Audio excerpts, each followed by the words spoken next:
one or the other of these nice people that are here are going to have. And so, with that, ladies and gentlemen, welcome to the Waupaca County Judicial Candidates Forum. I don't know if everyone can hear me. No. Okay, well, that's what I need to know.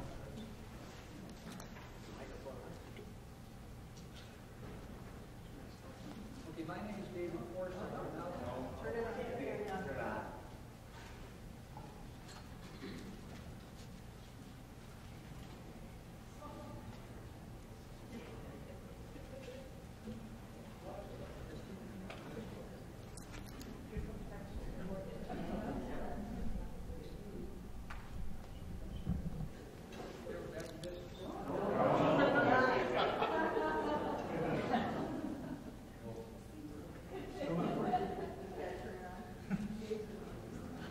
Testing. Thank you all for your patience. My name is David Forsythe, and I'll act this evening as the moderator for the presentation. This event is a collaborative effort of the Waupaca County Bar Association, represented by me, United Extension, represented by Professor Mike Hollis, and with the assistance of Mr. Robert Flower of the Waupaca Post. It is our hope that the presentation will provide you a better opportunity to acquaint yourselves with Judge Keith Steckbauer and Assistant District Attorney Vicki Clussman in order to assist you in making your choice between the candidates on the April 1st election. At this time, before I turn the portion of the program over to Mike Hollis to explain the format of the presentation this evening, I'd like all of you to rise and join me in the Pledge of Allegiance. I pledge allegiance to the flag of the United States of America and to the republic for which it stands, one nation, under God, indivisible, with liberty and justice for all.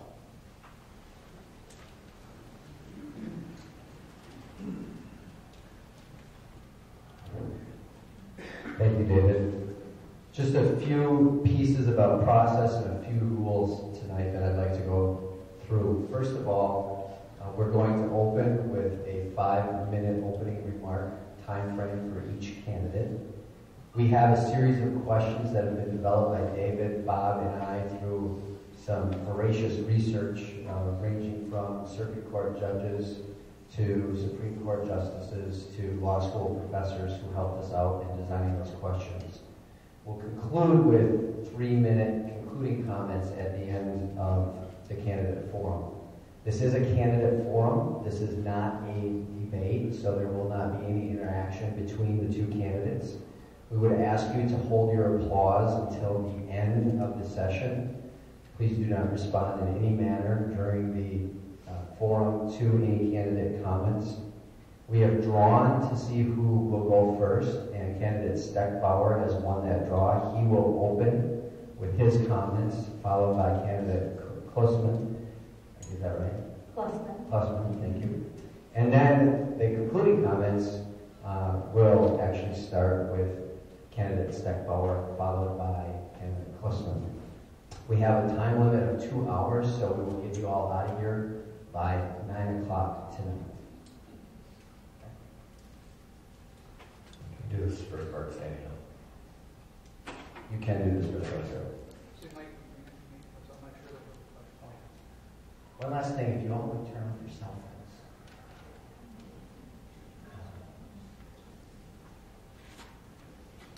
phones. Is this too loud? My name is Keith Steckbauer. I am the current judge in Branch 2. I was appointed by Governor Walker on January 11th, and I took office on January 13th. I took office on February 11th. It was as a result of Judge Hoffman retiring on November 29th with the expectation that there would not be an appointment, or the governor decided that he wanted to do an appointment. He requested applications. All 4 of us that were in the primary applied. I was selected after several interviews, and I think the reason the governor picked me, which I think is germane to why I think the voters should pick me, is I think I bring things to the table that the other candidates in the primary and ongoing don't. Number one is I think a judge is a general practitioner. In Wisconsin, we have our circuit courts are arranged currently, or we have the last 30 years, to be judges of general jurisdictions. That means everything that comes in the door is handled by the judges. By everything in the door, that means from divorces to criminal law to appeal from board decisions, etc. Anything that's a dispute between two people or two entities or multiple entities comes to judges first in our branches. And as a general practitioner lawyer, which I did for 20 years, I'm most prepared for that. We've all done criminal law. Most of us lawyers here have done some criminal law. I did plenty. Ms. Clussman's done a lot more than I have. But criminal law is part of what judges do, but I think it's the fact that if there's a real estate issue, if there's an issue of Grandma's estate, if there's a dispute between two neighbors, if there's a dispute over how the basement was built or not built, I've done those things, and that's why I'm most prepared from a legal perspective. The other reason I think the governor picked me is because of my community involvement. That's not only demonstrated that I'm involved in the community in the sense of I've done everything with my kids that I could imagine, whether it be Boy Scouts, Girl Scouts, flipping burgers at the county fair. I've done all of those things, but I think it's the community involvement that's involved decision making, which I think brings is why I'm here today, sitting as the judge. And that is that I've been on board of directors for First Aid Bank. I've been on the New London Family Medical Center board. I've served as a town board chairman for 4 years. And I've been on the school district for New London for 6 years, retiring 3 weeks ago, whatever when I took the bench. And also 4 years of those as president. All of those things that I've done on those boards have made me ready to make decisions, has had me make decisions, has prepared me to understand how you validate information, how you evaluate evidence, and how you make decisions that are good, bad, but hopefully are the best that you can make on the information presented. I've done that representing children as guardian ad litem. I've made decisions for people, and that's why I think the governor picked me, and I think that's why the voters should pick me to continue in this role. Thank you.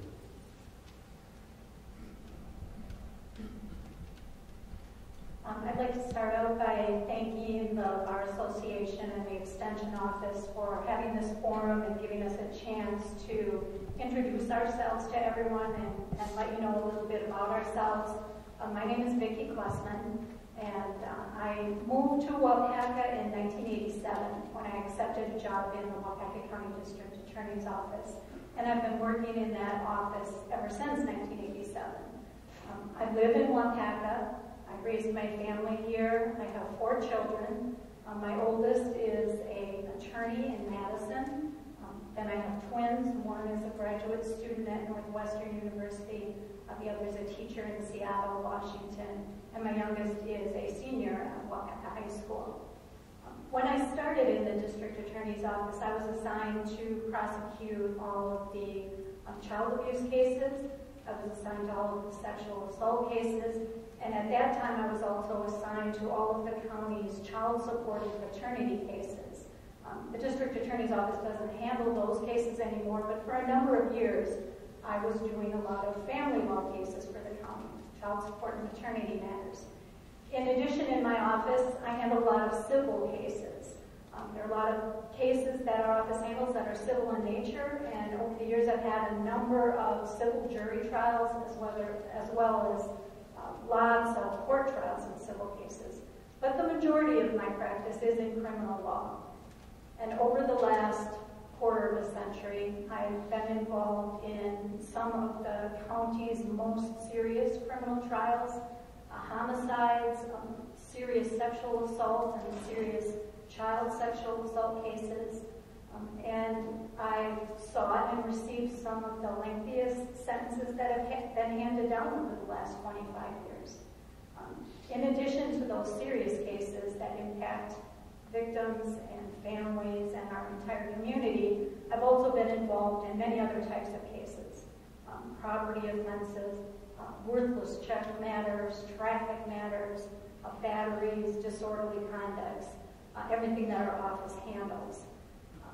I feel that as a prosecutor, my job really is to get law enforcement referrals, look at the evidence that's presented, apply the law to the evidence that I'm given, and then to try and seek justice. And I don't think there's another job that really mirrors the role of a judge as much as that of a prosecutor, because we're really looking at the same things. I also would say that prosecutors are in court more than any other types of attorneys, other than maybe public defenders and defense attorneys that do a lot of criminal cases. So over the years, I've been in court in Waupaca County every day, for many hours every day in court. I've logged over the last 25 years probably thousands or tens of thousands of hours in court. So I know how the courts run in Waupaca County because I've been here every day, assisting victims, assisting merchants and business owners in trying to seek justice, trying to restore them to the same place that they were before a crime took place. And I dedicated my life to serving the county, and I hope that you can help me out by voting for me on April 1st. And thank you again for this forum.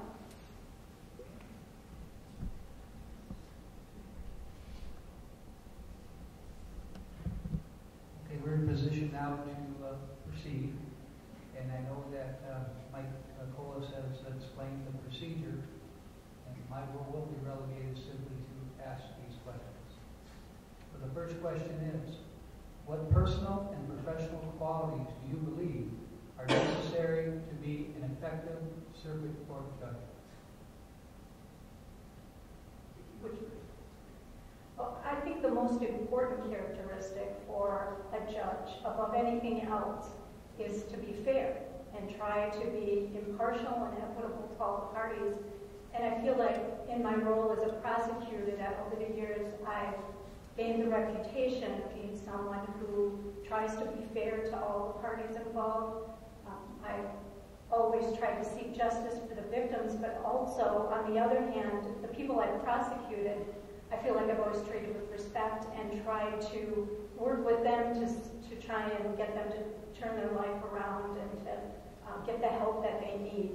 So I would say the most important characteristic for a judge is one of fairness, and I feel that I have that. I think it's the ability to effectively listen.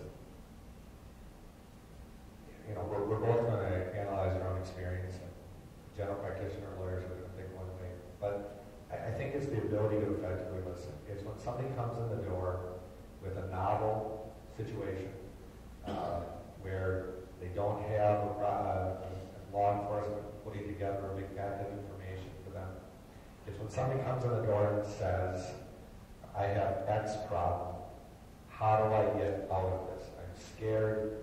I've been a victim of domestic violence. I don't know how I'm going to pay the bills. What am I going to do with my kids? How am I going to get through this?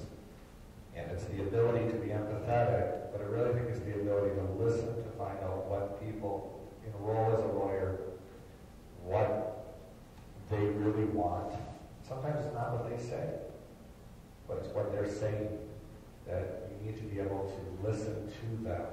And I think from doing that for 20 years, starting really from cold cloth, somebody walking in the door with their problem, I think that's prepared me to be a judge, because a judge walks in the door, often with a very thin file. The prosecutor may have a big one, the defense attorney may have a big file that will know everything about that. But the judge has to almost take it from scratch, listen to what's presented, listen to not just the words that people are saying, but listen to what people are saying in terms of body language, expressions, physicality. It's listening to what people need, what they want, and trying to digest all of that. So I think that's what a judge needs to be able to do, probably above everything else. Yes, I agree we need to be fair, but I think if we're not listening to people, truly listening to people, I don't know if we're going to be in a position to make good decisions for them. Second question then. An ever-increasing number of cases now involve self-represented litigants, particularly in the family law area. what, if anything, would you do differently when handling cases involving self-represented litigants? I'm actually really excited about that question because there's a current proposal by the Supreme Court of Wisconsin to change the rules to allow us to have different orders of testimony.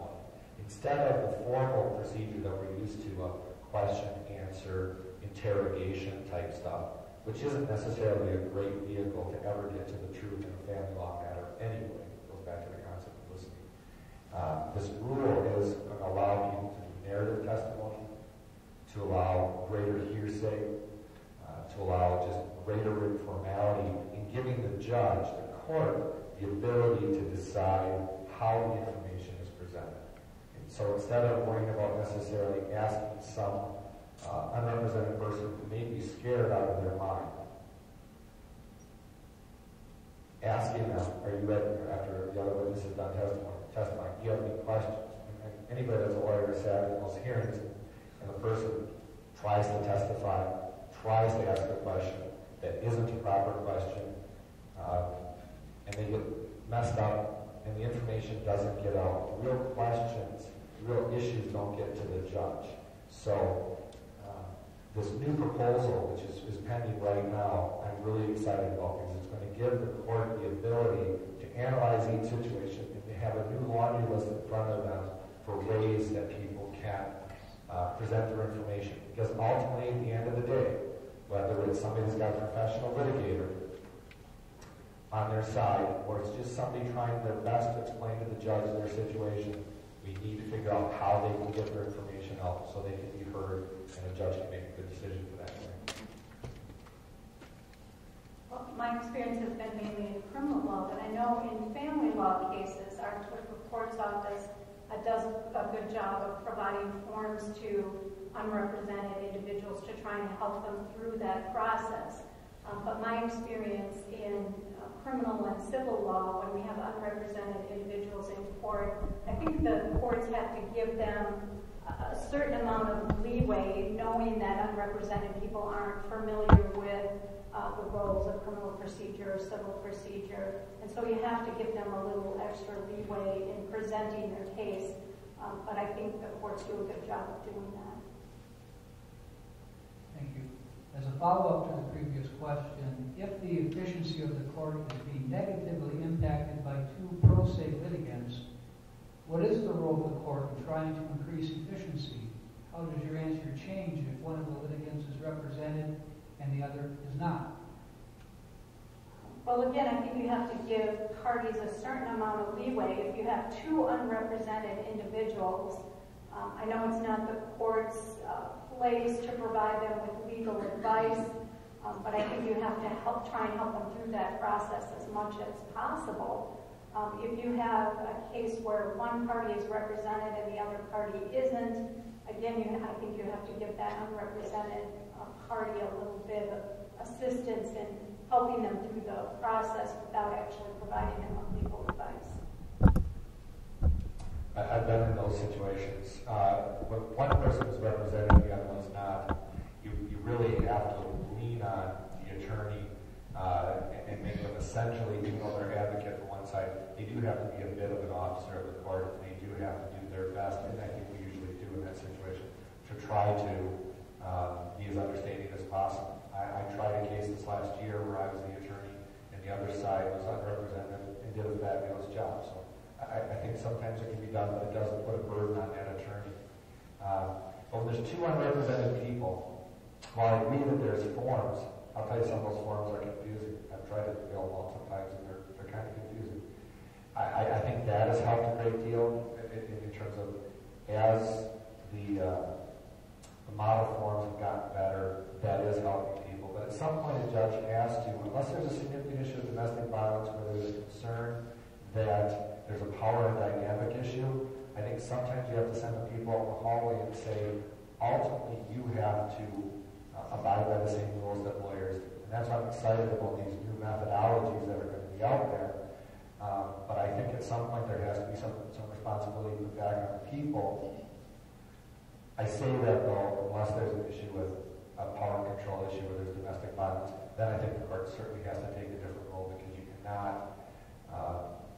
ever let or knowingly let that dynamic influence what happens in that family, so that some woman, just to be stereotypical, or some woman may be at risk of making a poor choice because of that power dynamic issue. What is your view of the role of alternative dispute resolution in the judicial system? It works. ADR, alternative dispute resolution for people's benefit, can be anything from an agreement out in the hallway, people work it out themselves, or they hire an attorney to be a mediator who simply helps them work to a solution, or actually hiring somebody to be a decision maker, where you say, okay, we're going to spend some time, we're going to give you information, and you're going to make a decision that's binding upon.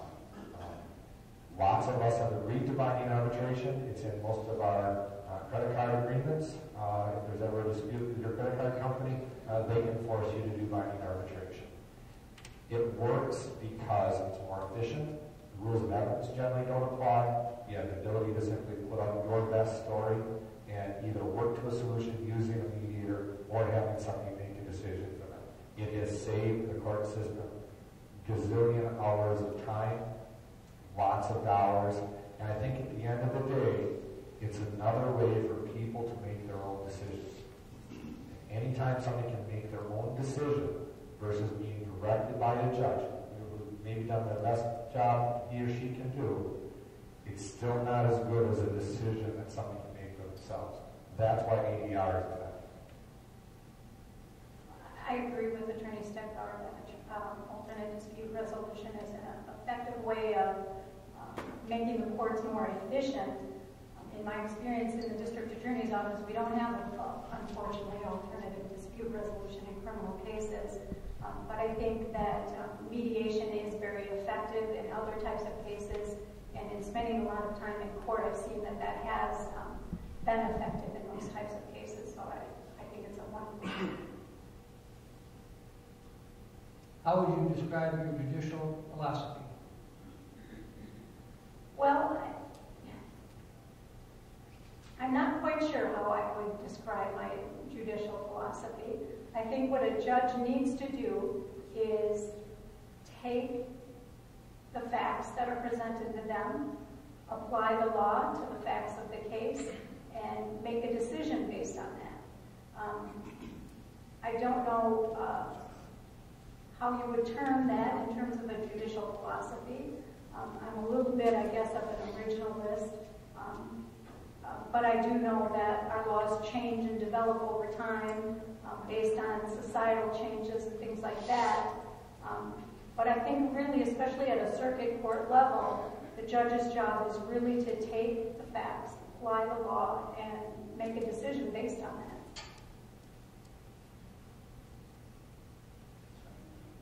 I hate to use terms that people can be wrong, but I would say that I'm a judicial originalist, conservative, in the sense that we have texts that we have given to us online. We have texts that matter. They're the statutes, they're the Constitution. Everything that's in the statutes, everything that's done by a judge needs to follow the statutes. Granted, there's a fair amount of discretion in some types of law, but everything a judge does has to be grounded legally and factually in the application of the statute, and that statute has to be grounded legally in the Constitution. That's really the end of my discussion, in the sense of we have to always have rules. That's what our system is based upon. And if the rules change, then they're really not rules. If we interpret rules to change, they're really not rules. There's lots of ways to change the rules. That's what the legislature is for. The judge's job is to apply, as Ms. Clussman said, the judge's job is to apply facts to the law as presented. So I guess my judicial philosophy is it's textual, it's strict constructionist, it's looking to what we've been given. We as judges, I as a judge, have been given in terms of statute and Constitution to make a decision based upon it. There is a difference in going from the role of an advocate to the role of a judge. How How would you assure those appearing in your court that you are not biased as a result of a previous legal experience? I can answer that. In my month of being a judge, it is different. I've spent, like Ms. Clussman, hundreds of thousands of hours trying cases, a lot of them in this particular courtroom that I'm in. And sitting in that chair, it's different. And I hope to continue with that notion, but it is different. So I guess you have to remember that your role has changed. You're still a player, but your job isn't to second guess the advocates out there. Your job isn't to present the evidence. Your job is to evaluate the evidence given to you. So I think as long as you can find yourself stepping back and evaluating, remembering your role, I think you'll be okay. But everybody I know that's become a judge says that is the hardest thing a judge has to do is to stop being an advocate. So it's not a trite answer because everyone tells me it. Judge Hoffman can probably tell back there. It's a real struggle to change that. I'm going to do my best to do it, but it's probably not going to be the easiest thing in the world to do. Somewhere along the line, I'm probably going to forget. I would say that my role wouldn't really change that much. As a prosecutor, our role is not just to convict people. We aren't really representing the victims in a case. We're representing the state of Wisconsin if we feel that some crime has taken place in the state. So we might get a law enforcement referral where we don't feel that there's enough evidence to prove the case beyond a reasonable doubt. Well, in a case like that, we wouldn't charge the case out. So our role really isn't to advocate for one side or another. It's just to take what we've got and if we feel the case can be proven beyond a reasonable doubt, then we go forward with it. So I don't see the role of a prosecutor as really an advocate for anyone other than the state of Wisconsin. And so I think if I became a judge, my role wouldn't really change that much. Waupaca County judges handle a general caseload involved in all areas of law: criminal, civil, family, probate, juvenile matters. How would you gain expertise and develop your knowledge in areas of law which you have not had experience? Well, I think every attorney specializes in certain areas. And my focus has been in criminal law, but as I mentioned earlier, I also have some experience in civil law and family law. But every attorney has certain areas that they specialize in. And if the attorney becomes a judge, they have to try and read and figure out those areas of law that they're weaker in. And I think the good thing is that if you're learning about the law, you can find that out in a book. Where I think what lawyers need to become a good judge is courtroom experience. And I think I have all of that. The things that I'm weaker on, I can learn that by reading about it. But I have all of the courtroom experience that I think is necessary to be a good judge, and the rest of it would. Unfortunately, and this is going to sound somewhat presumptuous, but at this point, I've done just about everything. As a small town general practitioner, I've seen or touched, I'm not saying I'm an expert at everything, but I've seen or touched just about every kind of law. And it's not, I did some family law 20 years ago. I was doing family law 8 weeks ago. I was trying cases. I tried a half dozen family law cases, all-day trials last year. Wasn't most years, but I tried a lot of family law cases last year. I've tried cases, adverse possession cases over who gets what outhouse. I got the new one. So I've done all of those things, and I think there's a lot of resources that judges have, a lot of books that have been written are called judicial bench books that are kind of flipped to the index and figure out exactly what to do. But it's been nice. Everything is different because you sitting in a different chair, I have touched all those different kinds of law, and that's why I think uniquely prepares me for this is that I'm a general practitioner. I have to learn to be a judge, but I don't have to learn the fundamental law at this point in time because of what I've done in the past one. Civil litigation often requires analysis of motions for summary judgment or declaratory judgment.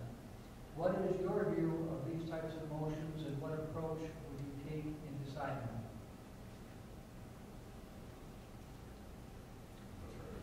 Okay. Declaratory judgment, for everybody's benefit, is the concept of something comes in and the judge says, this is the facts presented, this is the law, that simply applies, that there isn't need for, it's basically declaring what somebody's rights are without a trial.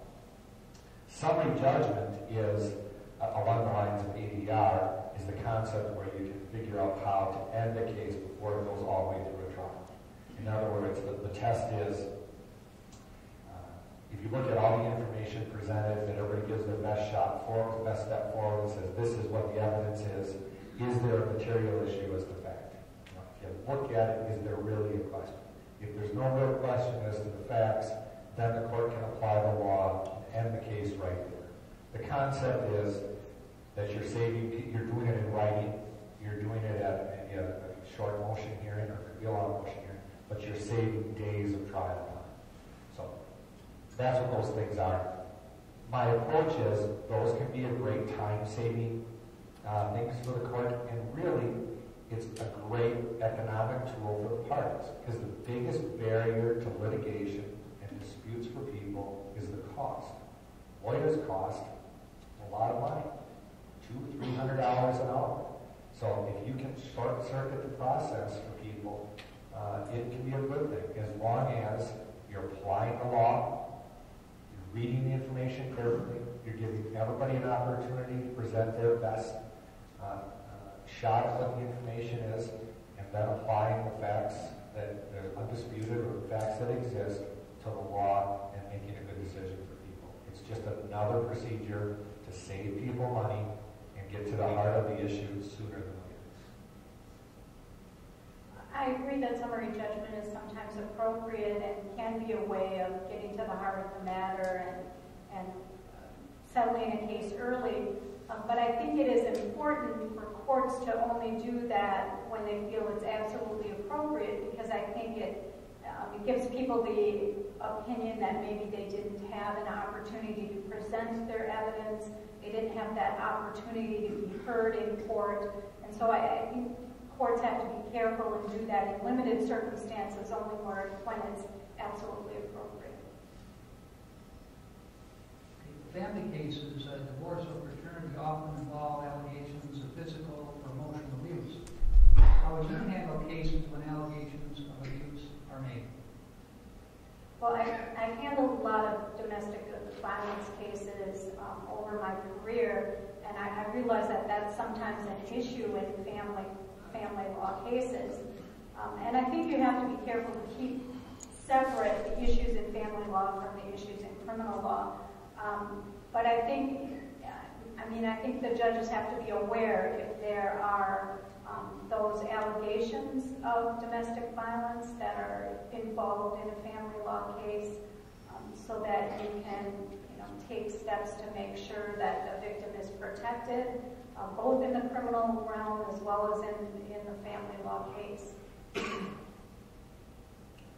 There's really been a seismic shift over the 20 years that I've been practicing law in terms of how we deal with domestic violence in the family law setting.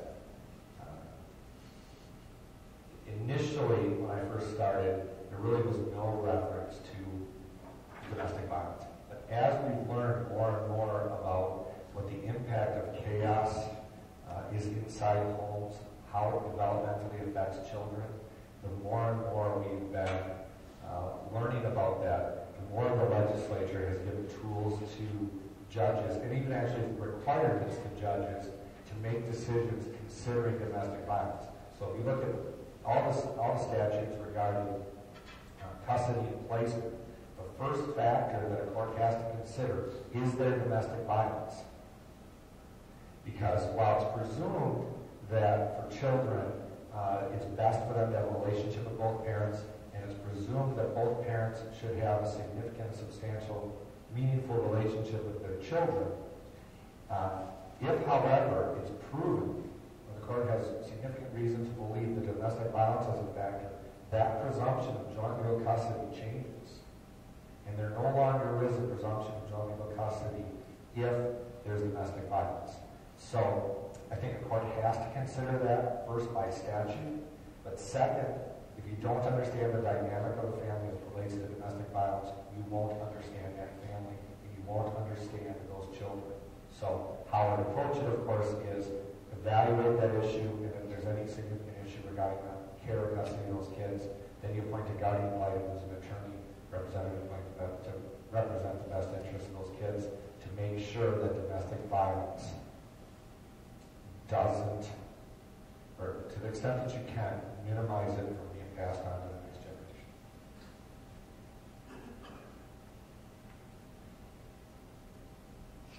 How would you approach a high-profile criminal trial with strong passion and emotion on both sides? For example, the Kinsey case inspired strong passion and emotion against the defendant, whereas a sexual assault typically inspires strong emotions against both the defendant and the victims.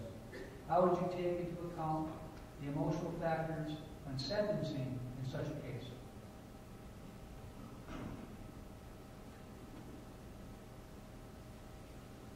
A judge has to control his or her courtroom. He has to recognize the constitutional rights of the defendant and protect everyone in that setting. And a judge needs to apply the statutory factors that are presented for sentencing.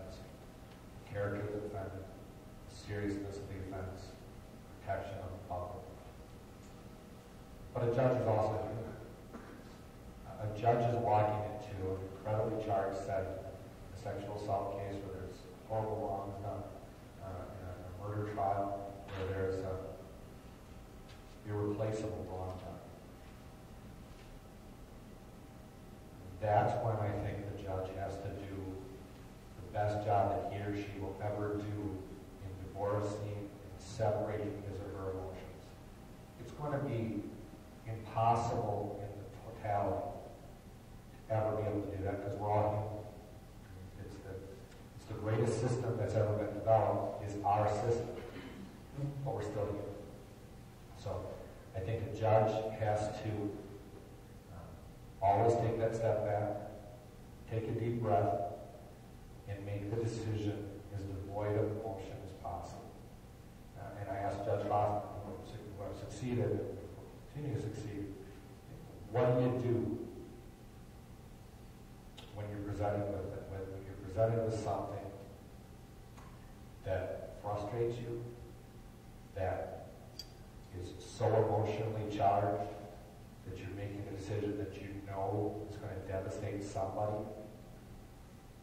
And he said, take a break, take a recess, take the time necessary to do it right. So that's, I guess, how I approach it is you have to control your courtroom, but you also have to take the time to do it right. Over the last 25 years, I've had a lot of very emotional sentencing hearings that I've been involved in as a prosecutor. And I think as a judge, I would approach it in much the same way. I would start out by looking at all those factors that you have to evaluate: the gravity of the offense, the characteristics of the defendant, protecting the public, and using those factors to determine what the best sentencing would be.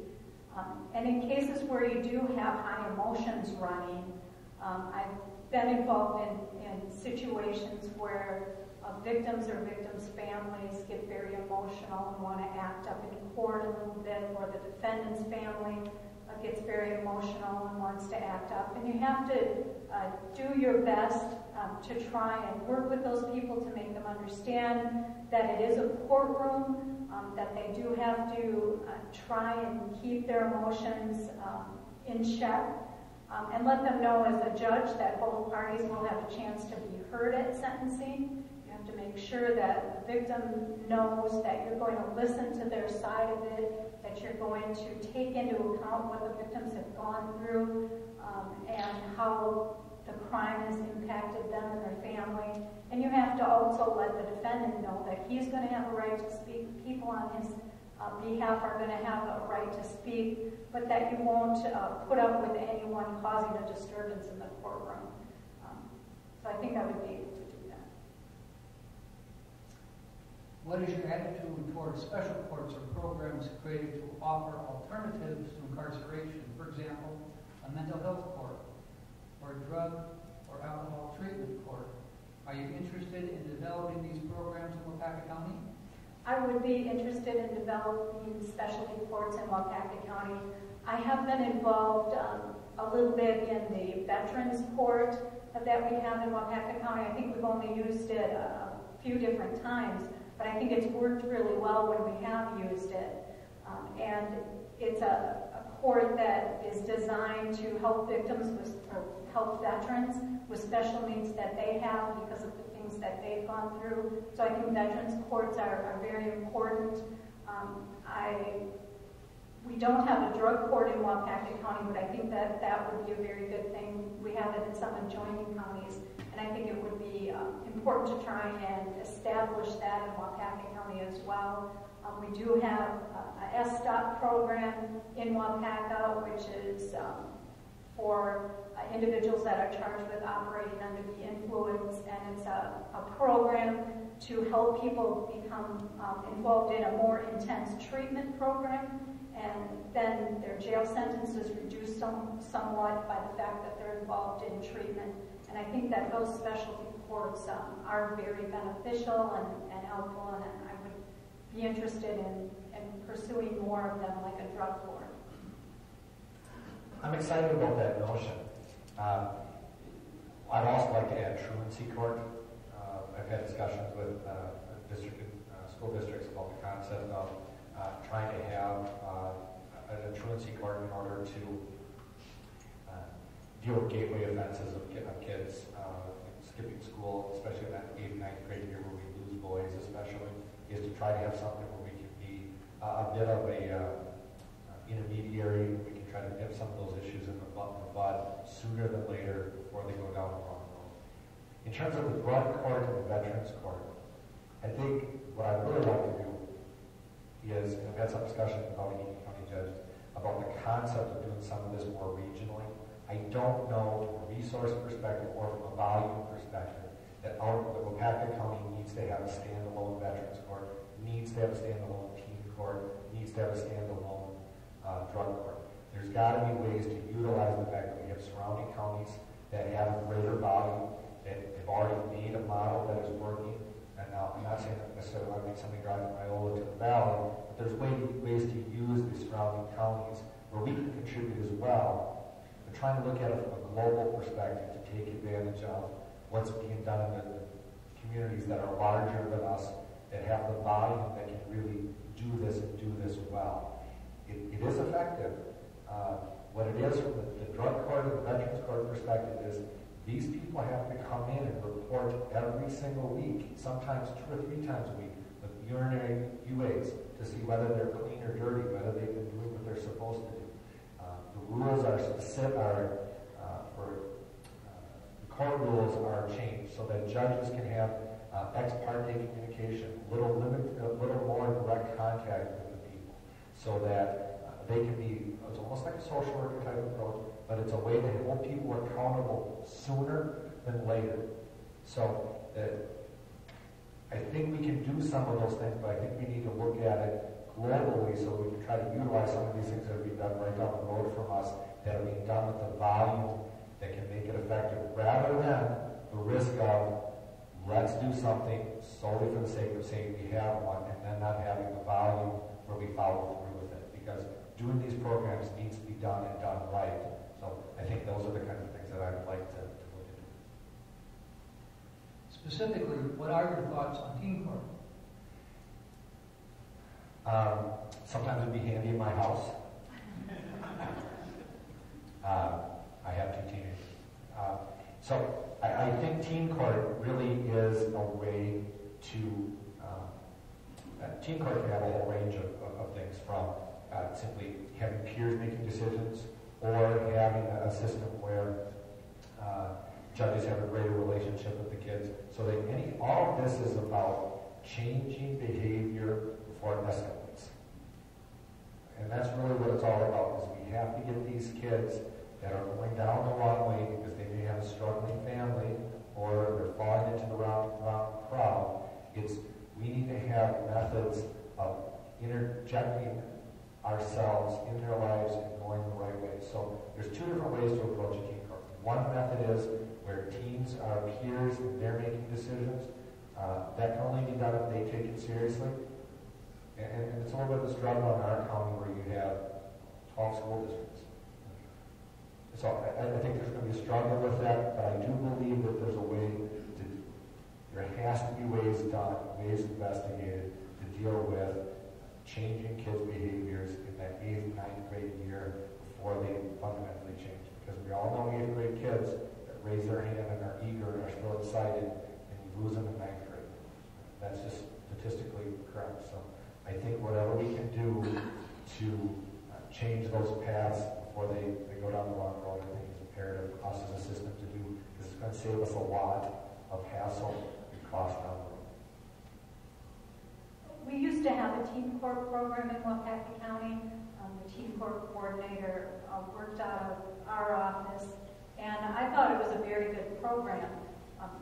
Essentially what happened was when a teen received like a citation or something, instead of paying a forfeiture, they would appear in front of some of their peers who would have a number of different options that they could use to essentially sentence that teen. And it was a way of allowing the teenagers to keep that violation off their record, and it got their peers involved in seeing the types of behaviors that were winding up in teen court.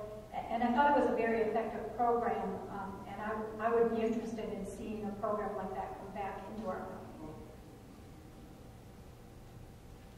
The Wisconsin court system has faced budget cuts in the past few years, and courts have been required to handle increasing caseloads with fewer resources.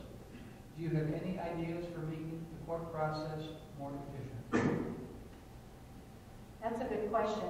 I'm not sure how we can make the court system more effective. I think the courts here in Waupaca do a very good job. The judges here do a good job of trying to process cases as quickly as possible. I know sometimes in our office we end up continuing cases maybe more times than we should. So maybe we could work harder to try and resolve cases faster. But it is a problem. I'm sure it's a problem not just in Waupaca County, but across the state, and budget cuts and things of that nature. And I really don't have an answer for how we would improve that. One benefit that I bring to the table, I guess, is I've practiced not just Waupaca County. I've been in Allegheny, Shawano County, Winnebago County, Calumet County, Portage County a little bit, and several other counties in this matter. And some counties do things differently. Some counties do things better than we do. Some counties do things nowhere near as well as we do. One thing I particularly like in Allegheny County is, and I really want to do this, or investigate trying to do this, is for domestic violence. And the normal domestic violence, often in the middle of a divorce, there's an immediate diversion opportunity offered to the perpetrator. So it's at their initial appearance, they're screened already, and they're offered counseling, and if they agree to counseling, they're immediately diverted to a deferred prosecution agreement, and in a matter of weeks, they're already in treatment. So in our county, where they may be on their second or third adjourned initial appearance, in Allegheny County, that person is already 6 weeks, 8 weeks into a treatment program to address the problems that got them where they are.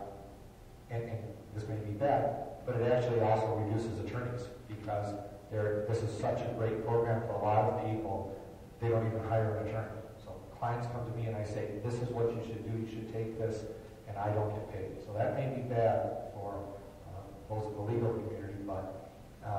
It's a great way to divert things sooner than later. So there is ways to do things. And that's just one example, but I think we need to look at what other counties do. I think we do some things very well, but I think that we need to always be sitting down and willing to talk about what other counties do. But that's the first thing that pops in my mind is something I really want to do because it's an extraordinarily effective way to deal with the problem sooner than later and get people on their way to healing sooner than later. Now, that may not work for everybody, but if they're screened out and they're looked at properly, that can be a great resource. So that's one of the ideas that I have that I think we can do things better. Other counties, instead of allowing the district attorney's office and the defense attorney to adjourn things all the time, they require people to be there. And then sometimes having people there get things moving along. So I keep getting the other part. So there are things we can do that I do think we need to look at. What have been some recent trends in the judiciary that have impacted the role of a circuit court judge? Do you see these trends as a positive or negative?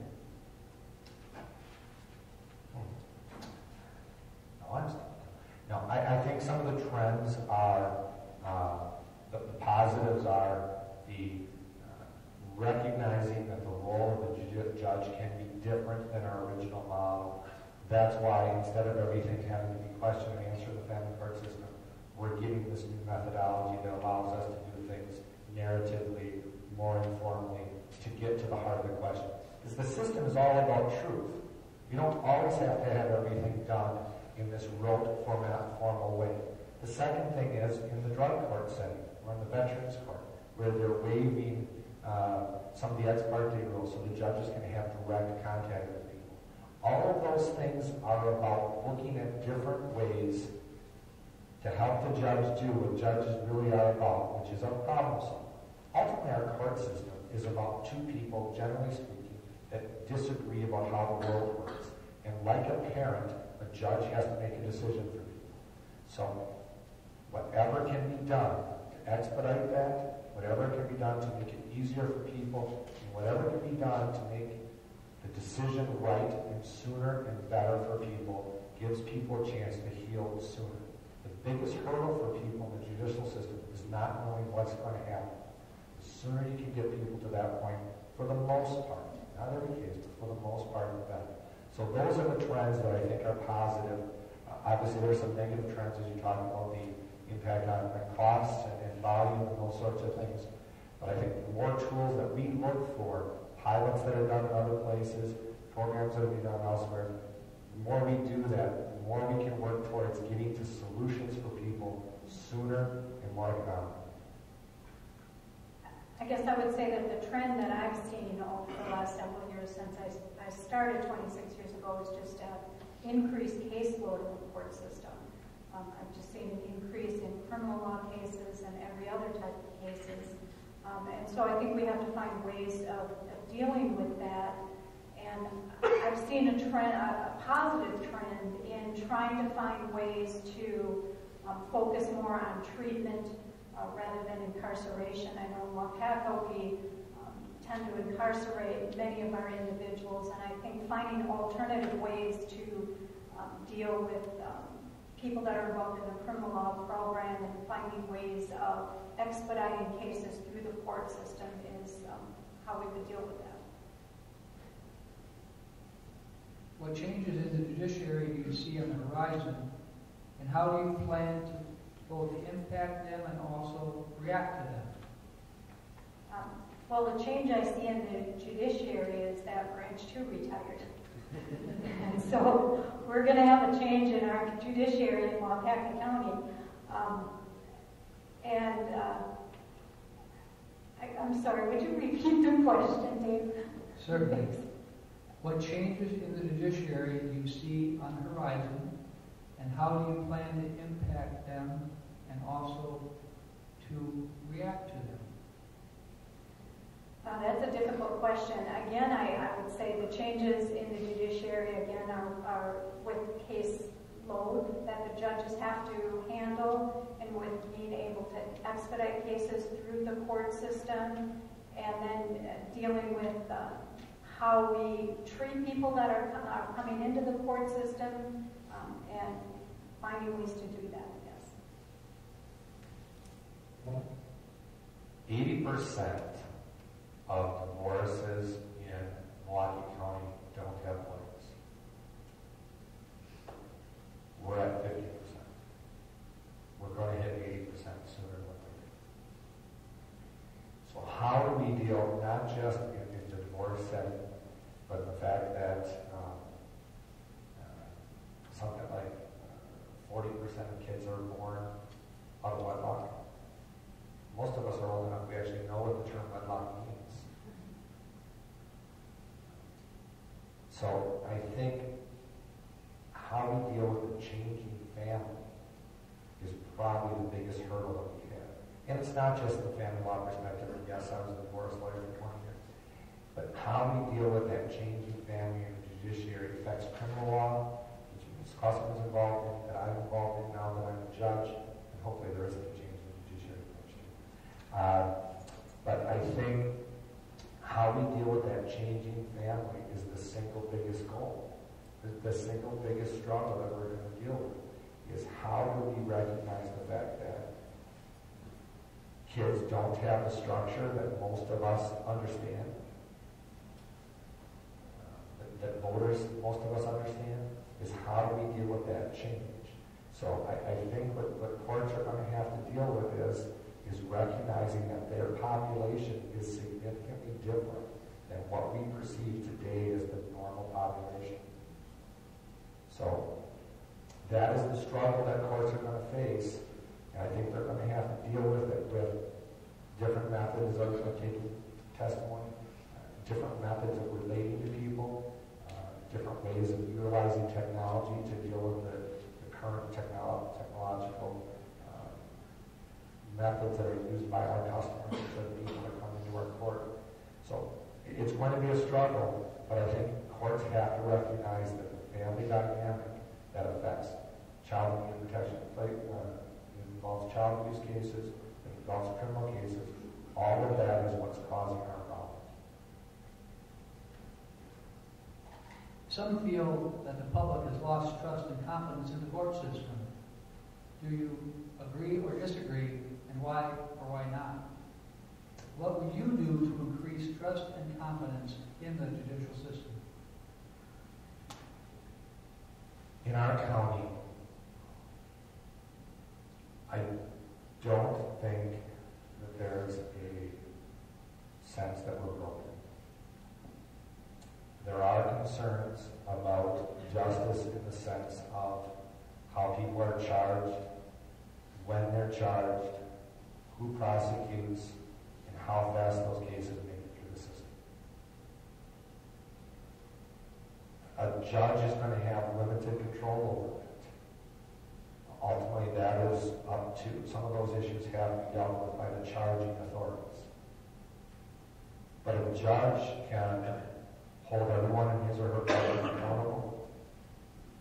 A judge can require when cases come before them that they move along expeditiously, that adjournments aren't done willy-nilly, if they can get one or two, but that there needs to be reasons why cases go longer than they should. Because again, it goes back to the known issue of people are okay once they know what's going to happen in their life.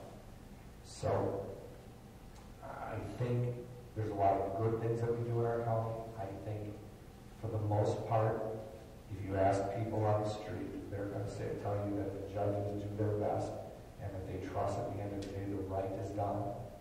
But I will tell you there's frustration in the system of the population about those perceptions. Whether they're real or not doesn't really matter. It's perceptions, and I think what the court can only do is hold the people that come before him or her accountable. I've dealt with a lot of victims over the years, and sometimes there is a perception or a lack of trust in the judicial system that they feel. Sometimes it's because there's a delay in the case, there may be a delay in the investigation or in processing the case, or some kind of lack of trust in what the court is ultimately going to in a case.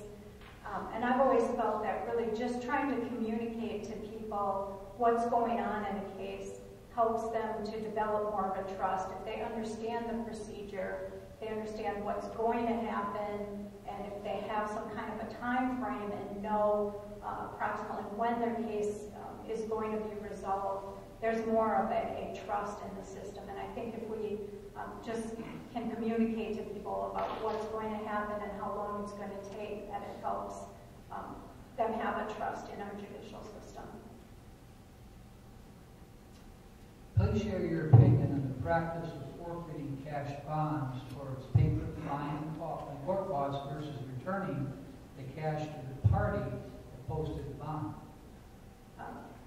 I think it's a good idea to have individuals forfeit a bond if they don't appear in court and applying it to fines or forfeitures or costs in the action. Sometimes that's the only opportunity we have to get any money is when they post a cash bond. So I think it's a good thing to do. I have no problem with them forfeiting cash bonds in those types of cases. I don't know if our county historically does that.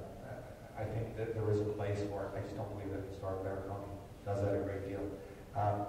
One of the concerns is bond is the question of bail or bond is what do you impose or require for people to return to court? What do you hold over their head to make sure they come to court? And yes, the tool of forfeiting a cash bond needs to be a tool. Lots and lots of cases in Waupaca County, really all counties, have a bail jumping charge attached to them because people don't comply. And we don't usually attach the bond to it. And I went down the bench for a month, so I don't really have the greatest perspective on that. But I think that's something we need to look at doing is you need skin in the game for people that's posting the bond, for people that are posting the bond, and for the defendants. It's all about what requirements do you do to make sure they appear in court, and if the cash is the skin in the game to make them appear, then that needs to be on the table. On a high-volume criminal traffic day, how would you create an atmosphere where litigants feel they've truly been heard by the court? I haven't had one yet. I've been to them in several counties here. I've also seen it in Winnebago County, and I've also seen it in Outagamie County. And what they do in all the different counties is some counties do what we do, which is it's everybody's there, 100 cases are called. Winnebago County, you can be there for 2 hours for your 5-minute court appearance. And that is frustrating for everyone involved. So every county does it different. Every county has their own solutions, and every county has their own culture. I guess what I would like to investigate doing is how do you chop that up? How do you break that up so people have a more discrete window that they're going to be in court? And at some point, you as the judge have to stop the presses and make sure everybody understands that they're not just a number. They may be there for $50 disorderly conduct of a motor vehicle. They squealed their tires. They had a loud muffler. To you and I, that may not seem like a big deal, or it's a 3-point violation. Who cares? They care. So if they care, we have to care. So we have to figure out how do we make sure we recognize that that may be the biggest thing that's happened to that person that month, that week, that year. So how you make sure that they're heard is you hear them and you facilitate the day by making sure you break it down in manageable bites so that they can be heard in an effective fashion. I have had many of those high-volume criminal and traffic days. And I think usually we do a pretty good job of getting people through. And quite frankly, on a high-volume traffic day, there are a lot of people that are there just because they want some time to pay their fine. Maybe they want 60 days to pay their fine, and they really don't want to be heard in court. They just want to get in and get out and go to work. But then some other people might be appearing on their traffic case, and they might want to tell the court their entire life history. And I think it's just important that the courts give individuals an opportunity to speak if that's what they want. And if they just want to plead guilty and get out of there, you get them in and out. But we do a pretty good job of processing on those high traffic days. In a hotly contested case, attorneys will sometimes get too passionate. How would you maintain judicial decorum? Well, luckily in Waupaca County, we have really good attorneys that practice here. But over the years, in the district attorney's office, I have had a number of times where I've had to deal with some more aggressive attorneys, some that have a much more aggressive style. And sometimes they come into the courtroom and they want to kind of run the show. And I think our judges here are really good at trying to keep them in line. But if I found that an attorney was trying to disrupt the courtroom in some way, I think the first thing I would do is have them approach the bench and maybe admonish them and tell them to keep in line. And if they continue to be disruptive, I would probably ask them into chambers and tell them there that I wouldn't put up with them being disruptive in the courtroom. I think it's important not to admonish attorneys in front of witnesses and jurors and things like that. But I've had a lot of experience dealing with aggressive attorneys, so I don't think I would have a problem doing that as a judge either. Well, having once or twice been that aggressive attorney.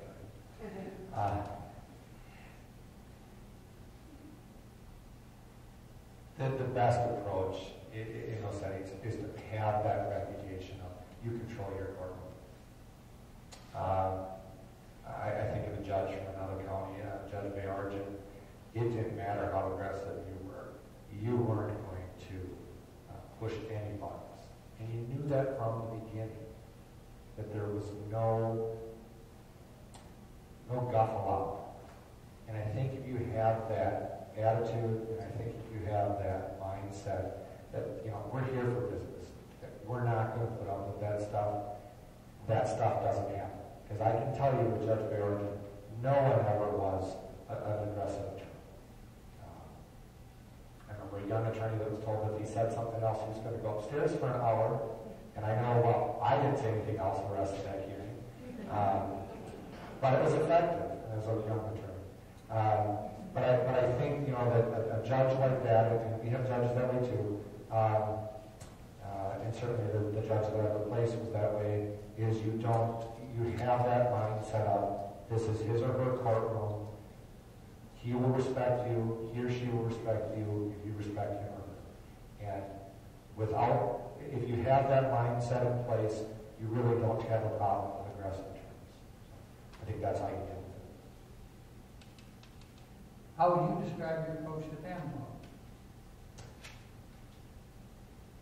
Solutions. I will tell you, in 20 years of trying every kind of family case under the sun, that whenever I got to the point where I was trying a case, I had failed.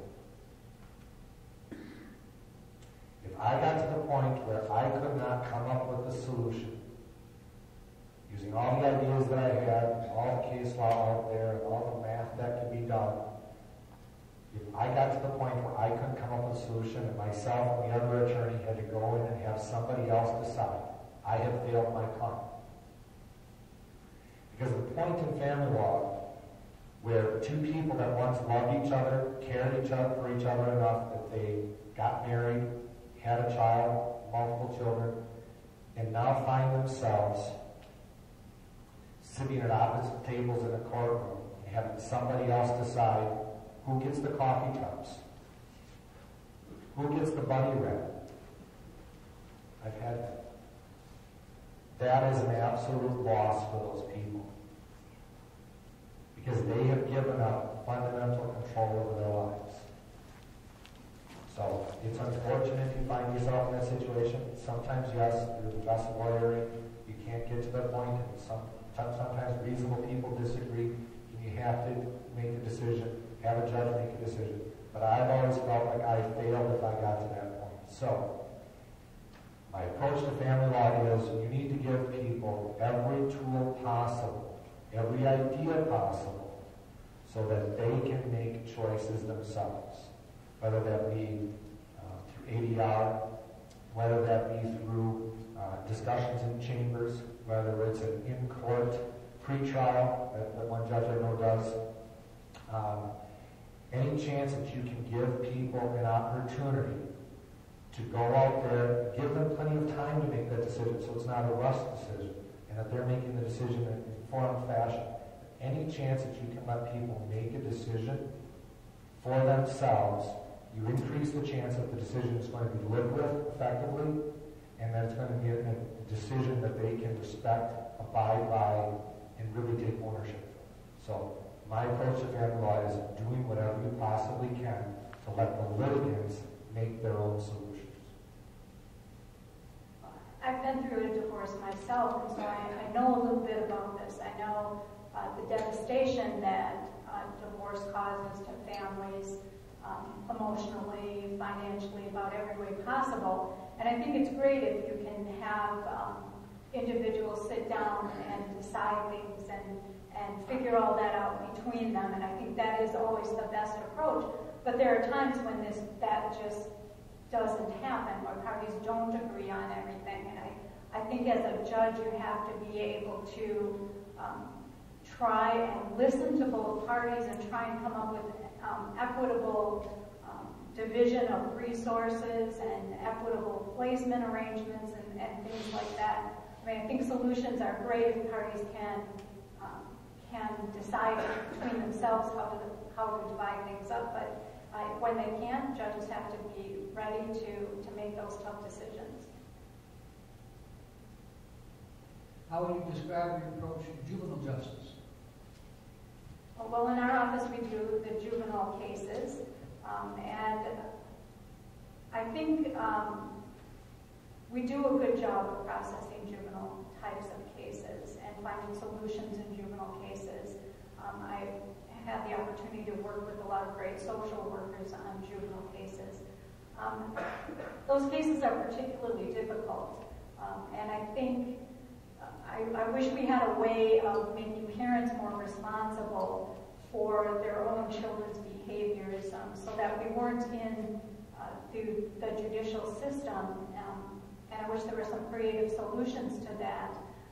But I think our juvenile court system works pretty well in finding ways to try and make juveniles responsible for the actions they've been involved in, and trying to help families through difficult situations through the juvenile court process. I agree with a lot of that, but I think we can always do better. We need to look at the juvenile justice system, based upon accountability, holding young people accountable for their choices, teaching them through that accountability process what is appropriate, what's inappropriate, but also looking at how can we use this system for diversion. How can we take this person who has an opportunity to change? How can we do that? How can we help them change? They ultimately have to make the decision to change. And I've represented lots of kids going through the juvenile justice system and parents whose children are going through the juvenile justice system. And we have a great second floor, and that's where the social workers work in our county, who do their best. But I think we need to continue to see how the judiciary can help give them more resources so they can continue to be creative. They can continue to put resources towards diversion, whether that's through significant community service, through effective community service, through counseling, and those sorts of things, school attendance, anything that we can do to give them role models, to give them mentoring, to give them some reason to believe that their world can be different. As I talked earlier about the breakdown of the family, a lot of it is because they don't have role models that all of us deserve and expect, and hopefully our children have. So, whatever resources we can bring to bear to help Second Floor do even a better job in diverting and steering kids towards a different way, at the same time holding them accountable. So I, as a citizen, don't have damage done to my property and my life, and simply have it tossed off as, oh, it's just a kid. No. We have to treat them as accountable for their actions, but we also have to understand that their mind is not fully developed. What can we do to help them grow, change, and develop when they don't have the family structure that our own children have. What would you do to garner respect from recalcitrant juveniles? Oh Lord, is this in my own house?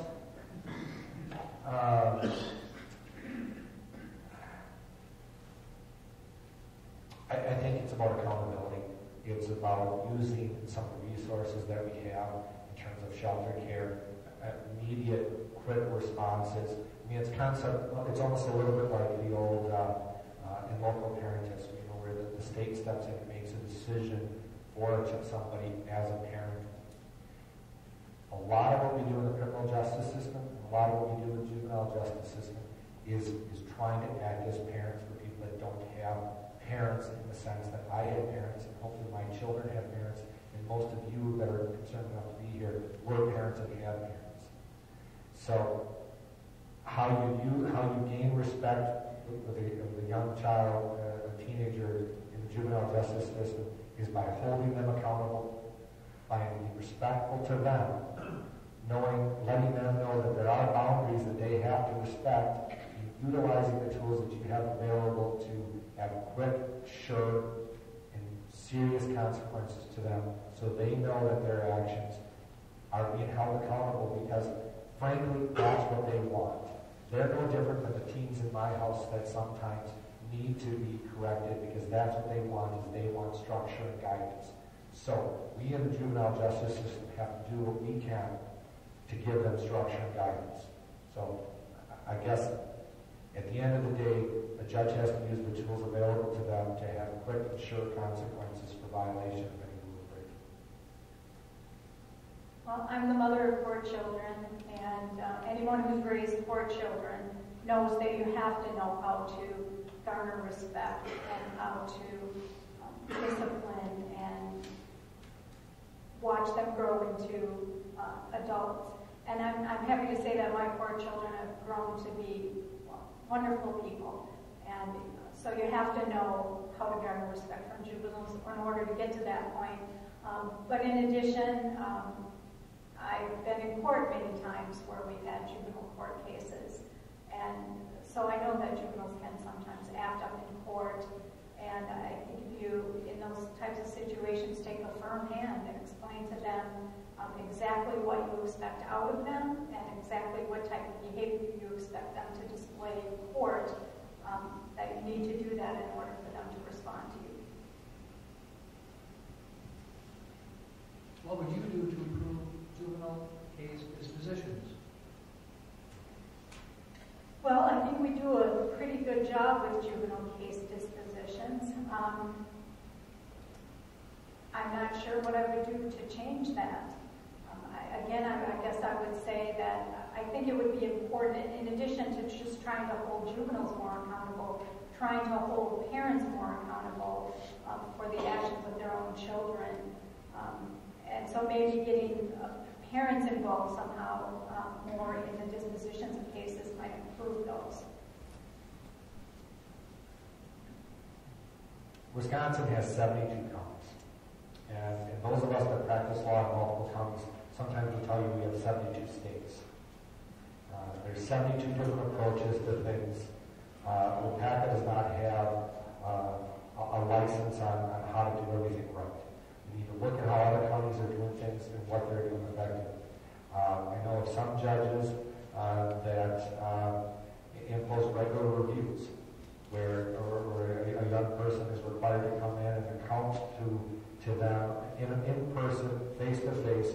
These are the community service hours that I was required to do. This is what I've done, and this is what I'm doing in terms of school attendance, etc. And some of this is, use some of the technology that we have in our school district.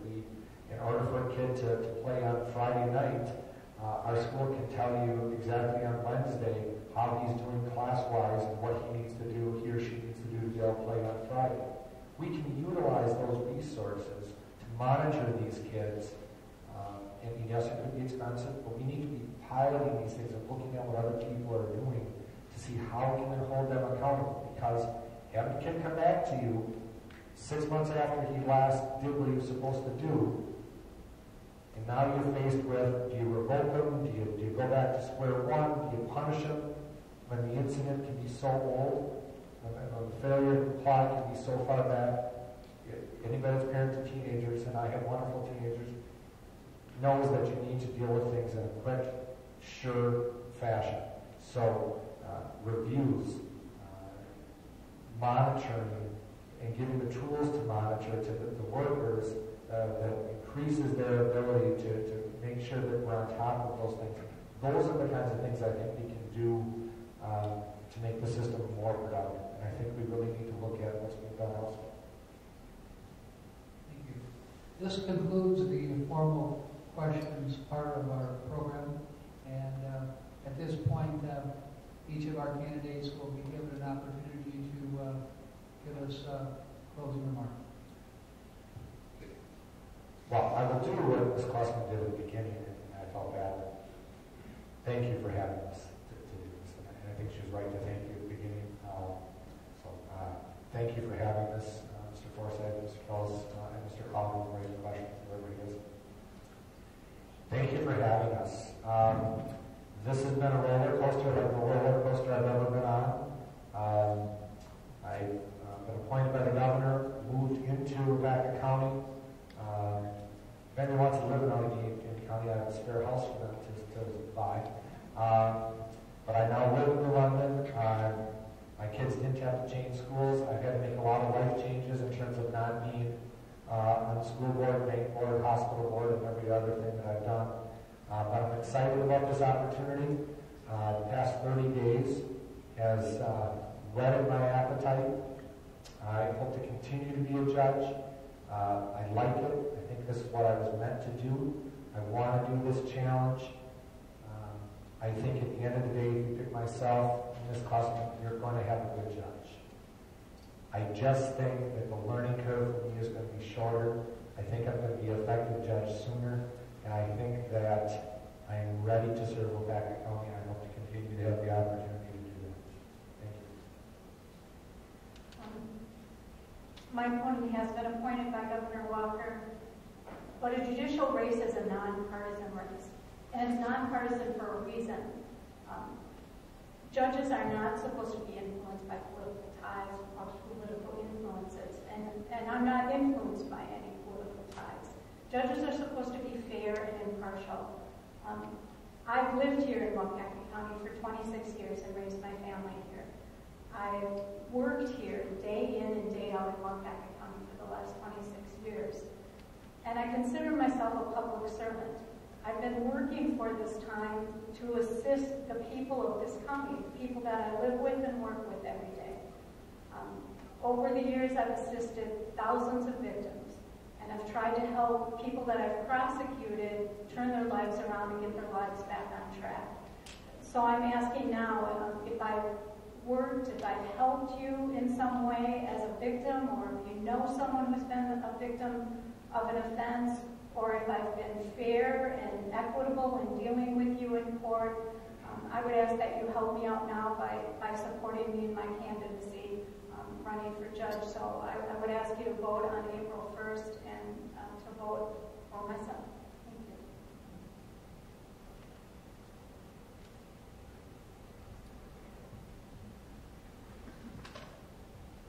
Yes, I just want to take a moment and thank our candidates. First of all, for taking time out of their lives, their day, to be here this evening to share with you experience, information, and knowledge. I'd like to thank the Manhattan Masonic Center for making the facility available for this event. I would be remiss if I didn't thank Mike Hollis from Extension, and certainly Mr. Robert Feld for the input and recognizing input and putting together this program. And more importantly, I'd like to thank you on behalf of everyone here for coming tonight. If this program has been of some benefit to you, we're all grateful. And please share with anyone who may not have been able to be here this evening that our friends from Waupaca, New London, and Nanawa have reported the program to be played in the respective communities. And so there will be an opportunity for others to hear from the candidates in the same fashion that you have this evening. thank you all for coming. If you want to spend some time here after the presentation to meet with one or the other, the facility is open, and